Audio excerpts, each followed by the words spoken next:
and welcome. I think this channel is going by True Crime Oracle right now. I might go back to my previous channel and just stay with Modern Literary Witch. I've been using that moniker for a lot of different things, and at the time I thought I should separate them, but you know what? Maybe I just stick with the same thing. This is a off-the-cuff sort of video. My audio might be bad. You can see my dogs being my dog.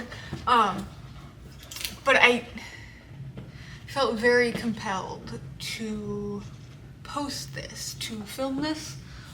So bear with me here. This is very rough, very unedited, but like I said, I felt compelled, so here I am. Today, we are talking about the tragic and unfortunate passing.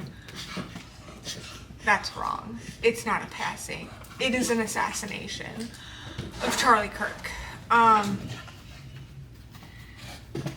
I've done political readings on this channel before. I did one on RFK and his campaign.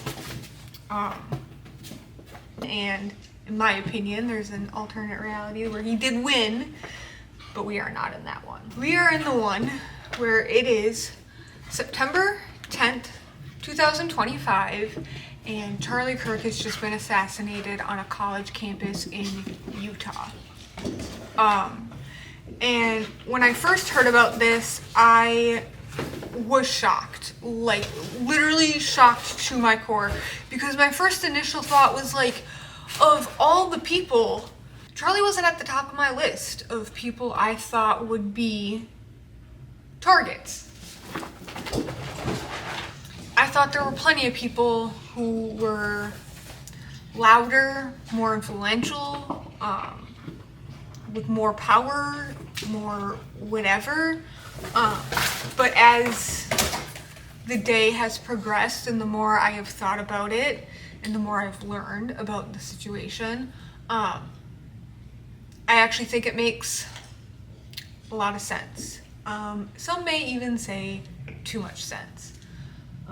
So living with my own philosophy and practicing what I preach, I thought I would look into the astrology for today. I would look at the numerology of today because I had a gut feeling and I turned out to be pretty on the dot on that one. And I decided to look at Charlie's astrology chart. And I want to share that with you. I'm sure there's a large amount of people out there who aren't going to be interested in this content, and I understand that. But I truly believe that if you live your life in fear and hate, you attract that same energy and you will suffer that same energy. So for as much as I disagreed with Charlie on some things, and there was plenty of things to disagree with, there was other things that I also agreed with him about, and I think it's only fair to just give him the dignity that he deserves. Go get it. So I'm going to present this in the way that I researched it here today. So if it's a little bit discombobulated, that might be why, but I figured this is the best way to go through it. So the first thing I wanted to take a look at was, what is the astrology of today? What were the significant astrological events that we should be aware of that were affecting and influencing the energy of today? And what I found is incredibly interesting in my opinion. So the first thing that we have is that today around midday, which is in sync with when the events took place, we had the Sun in Virgo opposing North Node in Pisces. This alignment invites you to balance practical action with spiritual alignment, examining which routines support your larger life vision and where adjustments are needed to stay on course with your path. Or later in the afternoon, from this midday movement, at 1 o'clock, we see the moon moving into Taurus, bringing grounded, steady energy. It's a great time for investing in physical comfort, aesthetic pleasure, or anything that enhances long-term stability. And then I wanted something a little bit more in-depth on today because that wasn't quite hitting what I wanted. Just for posterity's sake, our sun is in Virgo at 18 degrees. Moon is just entering Taurus around 0 degrees. Mercury is roughly 16 degrees in Virgo. Venus is roughly 19 degrees in Leo. Mars is roughly 22 degrees in Libra. Jupiter is roughly 19 degrees in Cancer. Saturn is in retrograde, roughly 29 degrees in Pisces. Uranus is in retrograde, roughly 1 degree in Gemini. Neptune is in retrograde at roughly 1 degrees in Aries. And Pluto is in retrograde at roughly 1 degrees Aquarius, with the true north node in retrograde at roughly 18 degrees Pisces. So we've got some fun things happening. So where this applies to us and where it's important for us to pay attention is at 1:53 a.m. the moon was in Aries opposing Mars Libra. Sparks tension or impatience. Emotional reactions could be fiery. Be cautious of the impulsiveness or disputes. At 3:02 p.m. the moon shifts into Taurus, which is shifting our energy into a more calming, stabilizing transit, encourages grounded feelings, comfort, and steady progression. So in the early part of the day, we have a lot of tension building. And I can't say that I necessarily felt it, but I did feel off this morning. And I was oblivious to like everything happening for most of the morning. I didn't find out about this until, oh God, what was it, 1 o'clock this afternoon? And then it destroyed the rest of my afternoon. And at that point, it was just the initial event.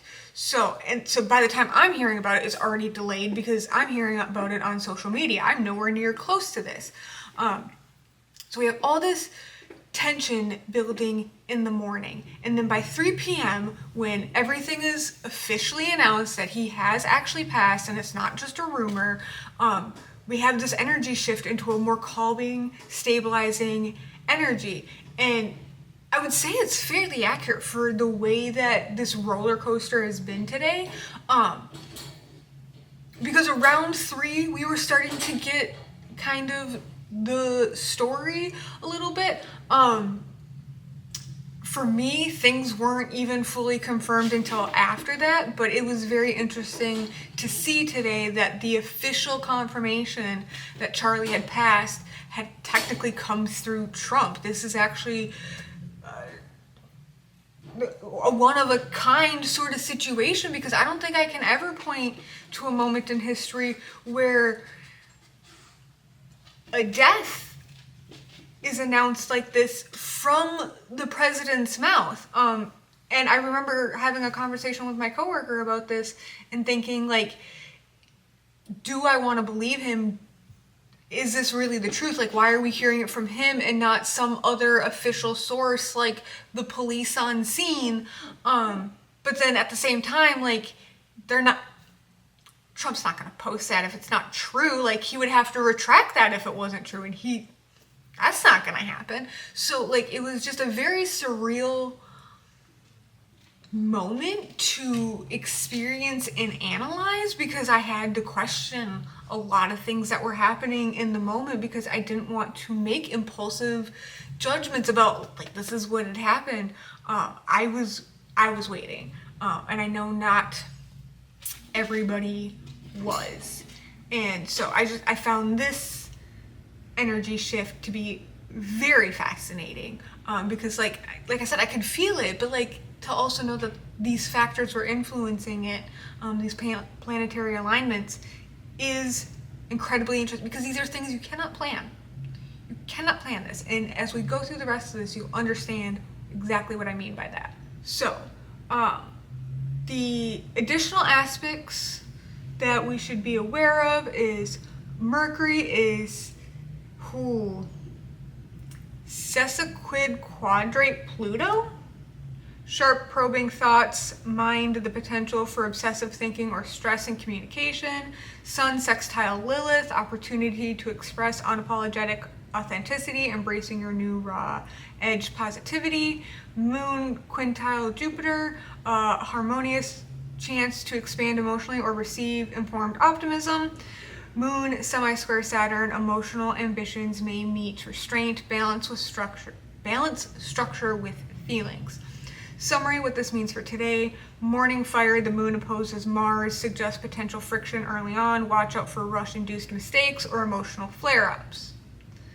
Afternoon grounding, as the moon enters Taurus, tension softens, and this is your cue to settle into routines that bring comfort and reassurance. Evening depth, the moon Pluto square may stir buried emotions or prompt powerful insights. Use discretion and channel intensity constructively.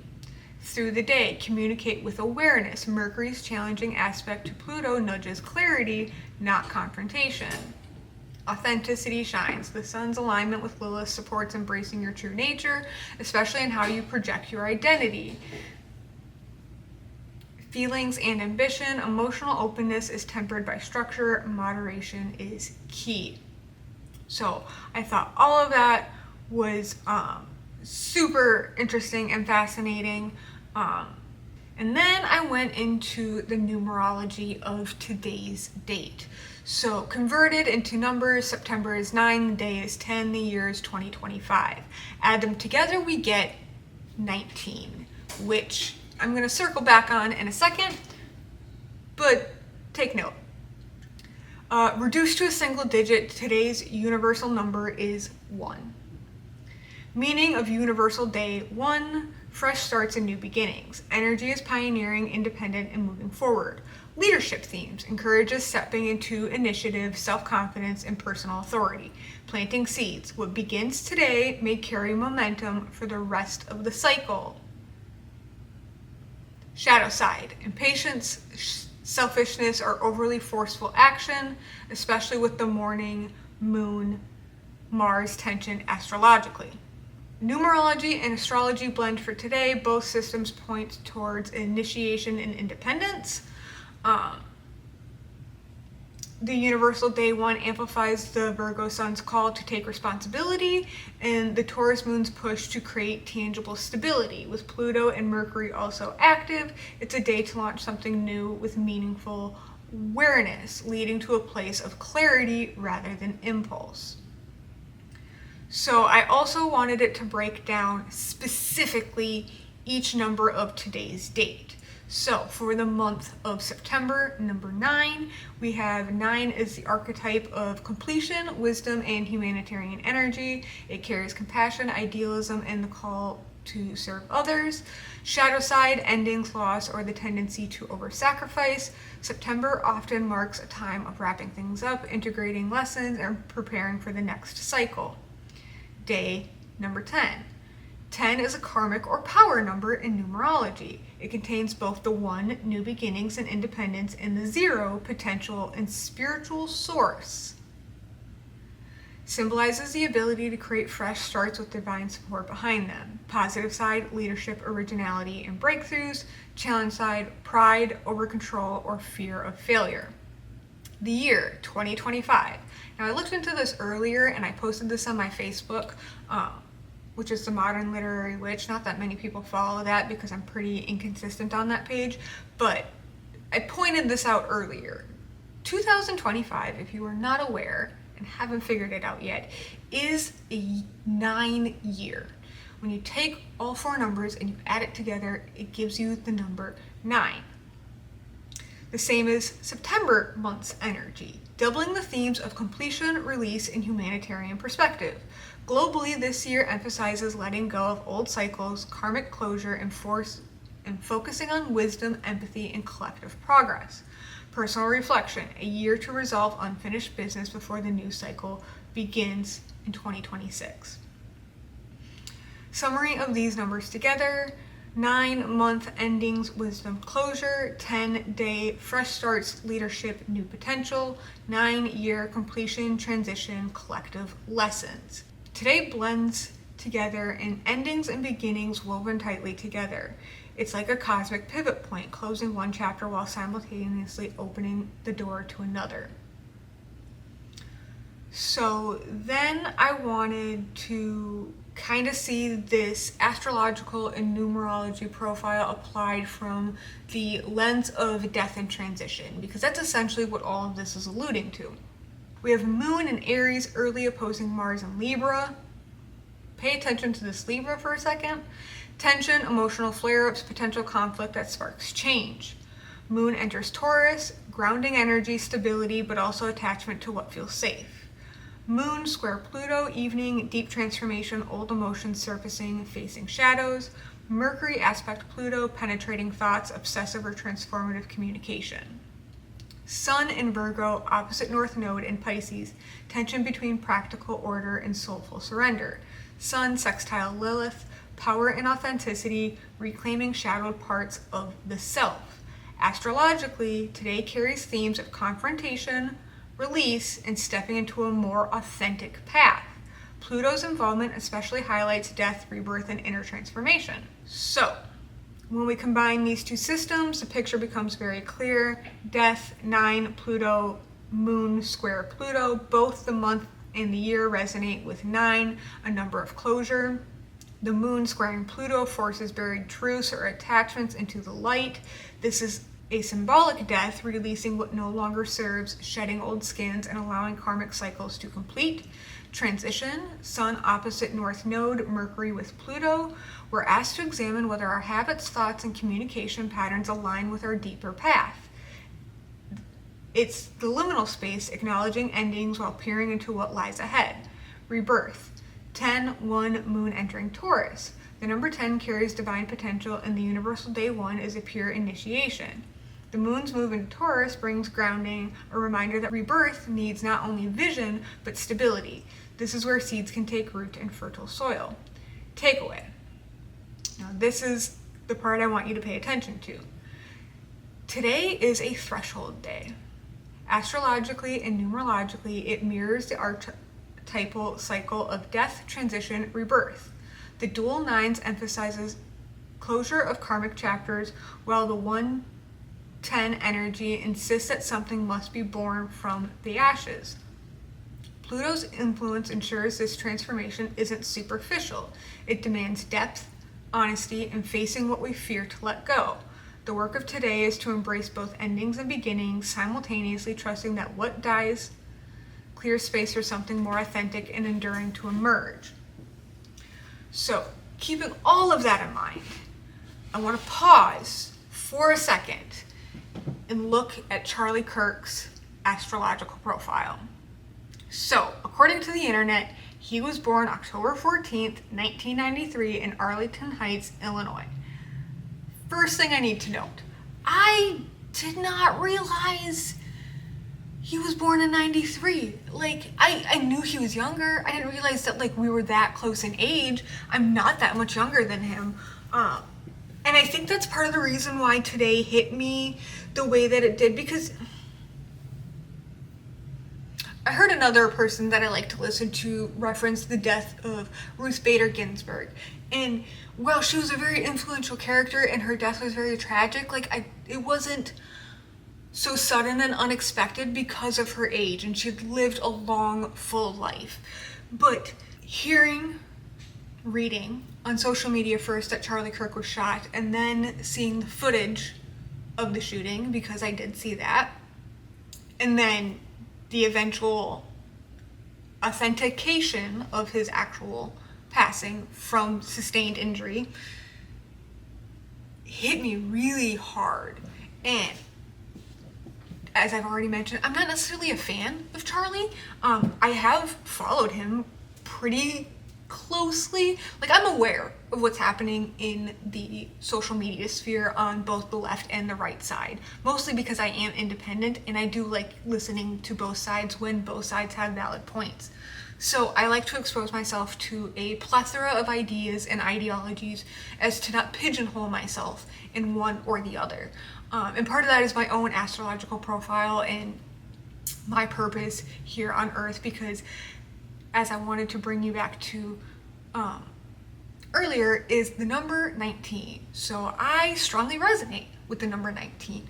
I was born on February 19th, and I have ran into the number 19 repeating over and over and over and over and over again in my life. And I had to sit down one day and ask myself about this and do some research on it and have that conversation with my higher self and with God and source and whatever words you like to use.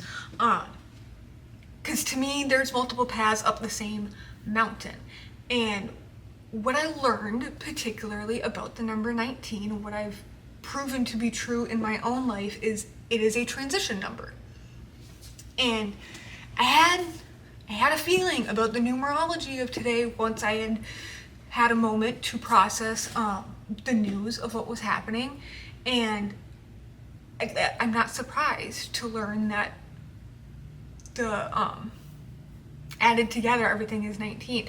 So like that's to me evidence that for as tragic and devastating of the assassination of Charlie Kirk is, I believe, and based on the evidence that I'm going to share with you in a minute, that this was in the contract that he signed.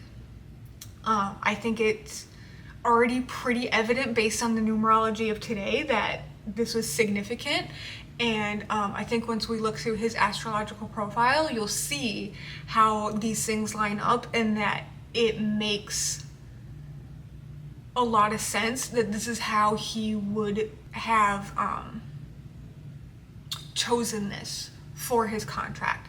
I haven't talked about it much in my videos, but if you ever want to know more, dive down the Dolores Cannon rabbit hole and you'll understand more about life contracts. But this was 100% in his contract. It is very, very sad, very, very emotional. But I also know that he is at peace. And he will be looking over and watching his family and ensuring that his family is safe and protected. But I want us to know that his soul is truly at peace with what happened today, and that everything happened very quickly and that he did not experience any pain or anything like that today. So now that we have all of that out of the way, I want to dive into his astrology. So what I did is I pulled his birth date and location, and I just estimated a 12 p.m. birth time because we don't have a definitive one. If somebody does, I'd love to know it. But this is what we have. So for the date of October 14th, 1993, Arlington Heights, Illinois area, we have the sun in roughly 20 degrees Libra. We have the moon late Virgo, early Libra, so he could be a double Libra. That's something very important that we'll look at later. Mercury we have in Scorpio. Venus we have in Virgo. Mars we have in Scorpio. Jupiter we have in Libra. Saturn in Aquarius. Uranus in Capricorn, Neptune in Capricorn, and Pluto in Scorpio. So what exactly does this mean? We've got our core identity. Let's just assume for a second that both his sun and moon sign are a Libra. So we have our core identity and emotional inner life in Libra. Having both luminaries in Libra suggests a strong emphasis on harmony, relational diplomacy, and aesthetics. There is a natural inclination towards finding balance, supporting fairness, and valorizing. I haven't said that one out loud before. Valorizing beauty and social connection. Emotionally, they feel likely most comfortable when relationships were cooperative and refined. Libra's dual nature may also reflect a tendency towards intellectual or moral ambivalence and the desire to charm or persuade. Isn't that accurate if you've ever heard one? And then so Libra wants social equilibrium and often defines itself through one-to-one relationships or public image. However, the chart for this series carries a strong Scorpio tone and the personal planets Mercury and Mars and Pluto prominent. Mercury in Scorpio gives a probing, investigative mind, conversationally intense, persuasive, and unwilling to stay on the surface. Communication has a strategic, sometimes combative edge. Mars in Scorpio adds depth and focus to the will. Action is purposeful, persistent, and can be driven by loyalty, revenge, or a desire for control. Pluto in Scorpio amplifies a generational capacity for radical inner transformation, power dynamics, and the appetite for exposing hidden truths. Venus in Virgo tempers the Libra polish with practical standards in love and aesthetics. Affection shows through service, critique, and usefulness rather than grand romantic gestures. Romance and values are filtered through discernment and desire for refinement and competence. Jupiter in Libra magnifies the Librian themes. Optimism and growth come through partnerships, law, culture, and diplomacy. There is a capacity for charm, advocacy, and public success when operating within relational frameworks. Saturn in Aquarius points to a long-term need to structure freedom and community ideals, responsibility directed toward groups, institutions, or innovative social goals. This placement gives seriousness to causes and suggests a gravitation towards leadership in collective or organizational areas, but with cautious, rules-oriented approach. The outer planets clustered in Capricorn/Aquarius/Scorpio, Uranus, Neptune in Capricorn, Pluto in Scorpio, show a generational profile, pragmatic imagination, Neptune in Capricorn, structural innovation, Uranus in Capricorn, and deep transformational impulses, Pluto in Scorpio. These placements give a career/ambition flavor that is both driven and willing to reshape existing systems. Key psychological pattern and life approach. The central tension in Libra's relational diplomacy versus Scorpio's penetrating intensity. On the surface, this person wants to be seen as balanced, fair, and socially skilled. Yet beneath that polish sits a tenacious, uncompromising inner current that seeks depth and control. Communication and action tend to be strategic and persuasive rather than casual. Affections are practical and service-oriented, while vocation or public life likely involves negotiation between ideals and power, striving to lead or influence systems. Practical strengths and shadow sides. Strengths: charismatic social skill, strategic intelligence, persistence, capacity to rebuild or transform situations, discipline around ideals and group goals. Shadow/self-work can alternate between appearing charmingly fair and being ruthlessly strategic. Tendency toward obsessive thinking, power plays in relationships, or hidden control tactics. Learning to integrate Scorpio depth with Libra fairness, speaking truth with balance, and willing to be a central growth path. But yeah, as I read through this, I thought that, how better could you describe him? This chart presents a surface of charm and diplomacy that can be effective public mask, sociable, balanced, intentional about image, while underneath there's a Scorpio intensity, driving motive, strategy, and ambition. That mix makes for someone who can be socially polished and persuasive, yet prepared to go deep, probe motives, and fight for what they really want behind the scenes. Venus in Virgo adds a preference for doing things competently and pragmatically rather than sentimentally.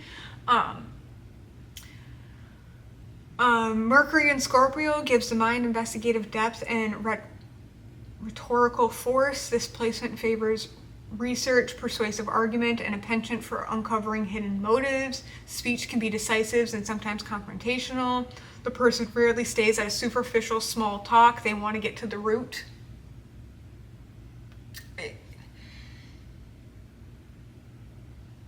What more do you want to know? I don't really care about the affection. That's for him and his wife and his family, and I do feel very, very deeply for them. Like, this cannot be easy. But Jupiter amplifies Libra's qualities: faith in the power of relationships, diplomacy, and justice. Luck follows when the person collaborates, negotiates intelligently, or steps into public roles that require charm and fairness. Structure and karma. Saturn in Aquarius, a serious orientation towards group responsibility, societal structures, or technological organizational reform. There is a sense of duty to collective ideals and perhaps a slow but steady path to recognition in social or institutional contexts. Rest of it's pretty much self-explanatory.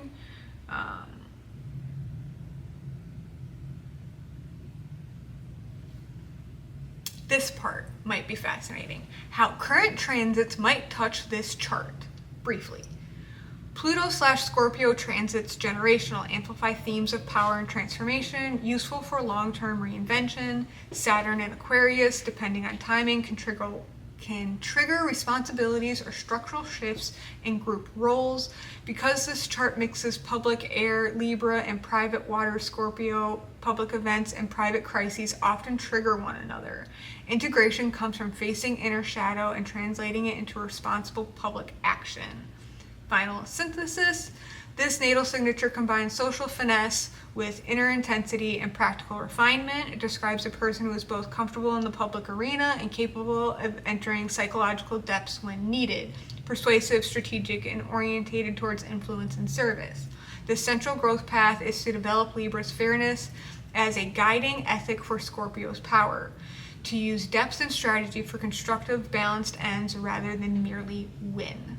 And I think that right there is a prime example of why this is so tragic, is because he pushed so hard to let everybody have a fair conversation with him and like really explain their point of view and explain why they believe what they believe. And a lot of people, I think the reason why they don't like him is because he would challenge them on their beliefs, and then they wouldn't have a rational thought to explain their beliefs. They would just have this innate sense that they couldn't really put words to, and that made them very upset. And I can see how that could happen. So the last thing I want to do for today is I have this oracle deck called the Whispers of the Unsolved, and I just want to pull a few cards, tapping into Charlie's energy and allowing him to share whatever he feels is appropriate to share in this moment. I respect that he may not want to connect, because this is not necessarily a practice that I think he would appreciate, but we're doing it anyway. So if you are open to it, please share a few words with us that you think the public should know. If you can point anything in any one direction, where should we start?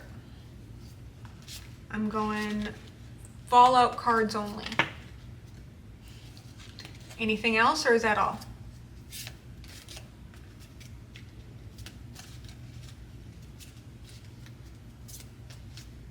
Fallout cards only.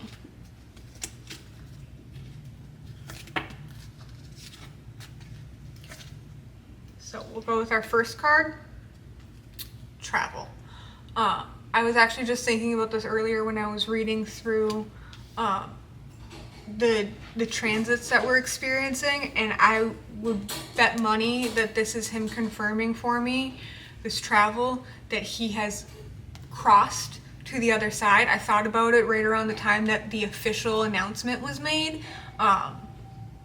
He had started and or completed his transition process where he's there.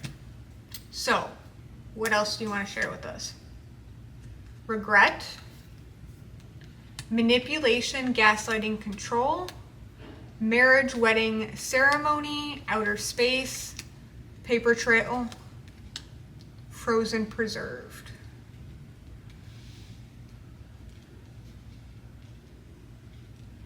Oh,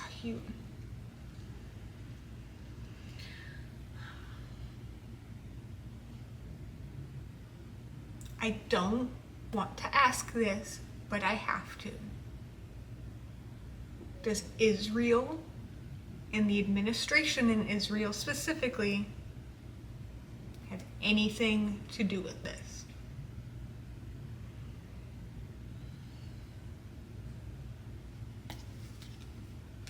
Supplier.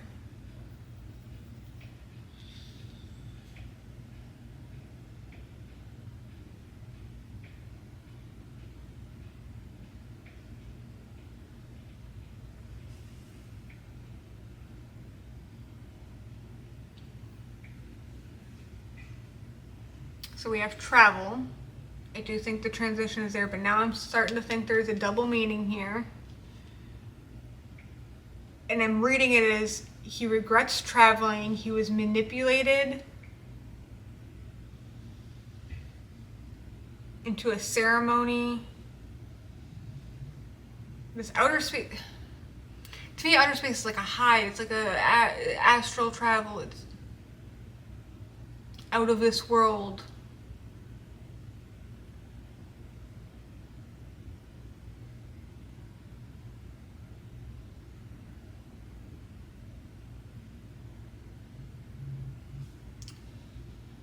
But then out of this world could also be the passing, the transition on.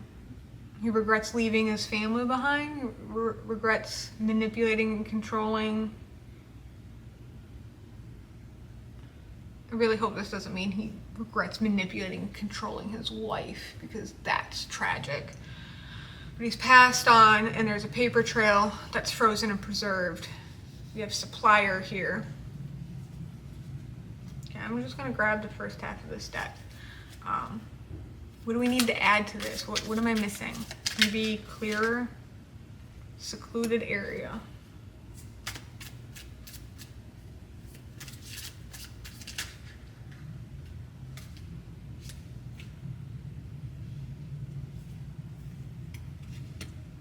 Secluded area, woods concealed, fire.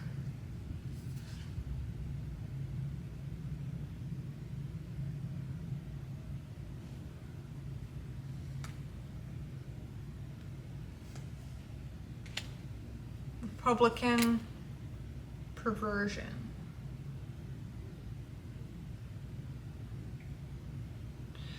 Did you go to Bohemian Grove?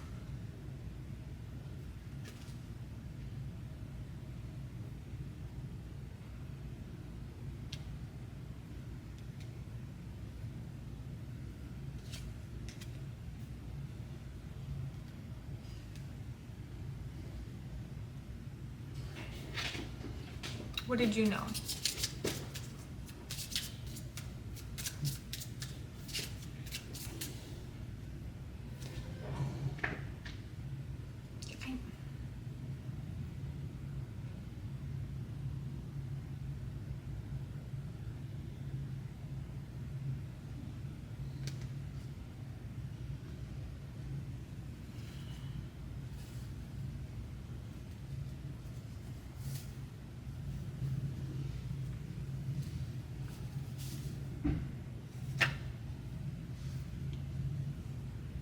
Give me an identifier for Charlie.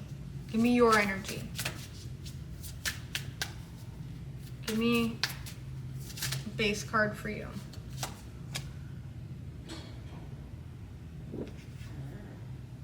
The Knight of Pentacles, which tracks. Give me the energy of whatever you're talking about here, whatever this entity is. Give me the energy of this entity.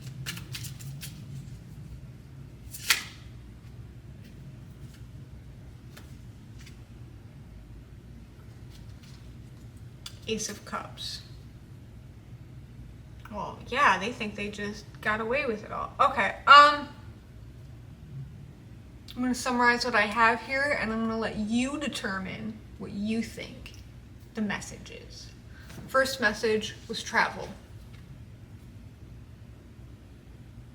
What does travel mean to you? The next message in this order specifically is regret,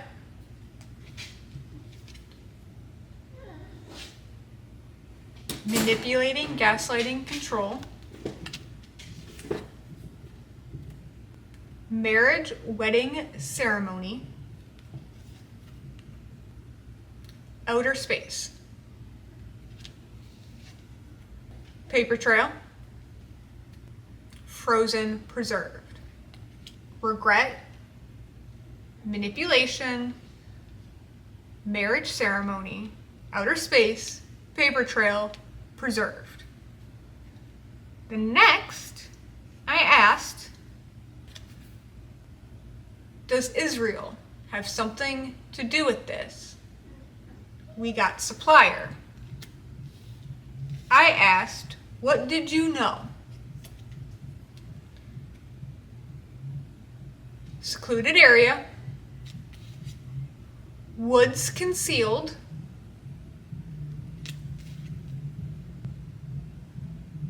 fire.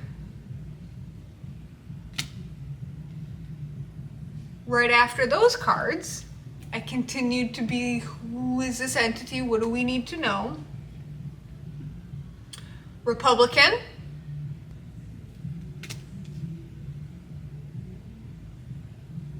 Perversion.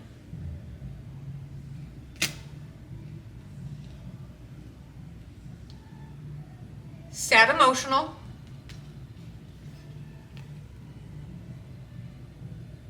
Propaganda, fake news.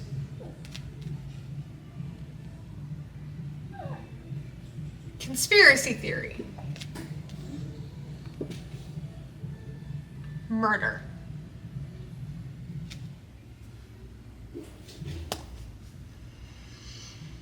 So I'm going to leave you with that.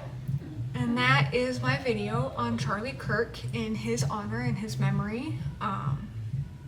This definitely leaves me with some questions that I hope one day in the future will be answered. And I hope that this changes everything. Rest in peace, Charlie.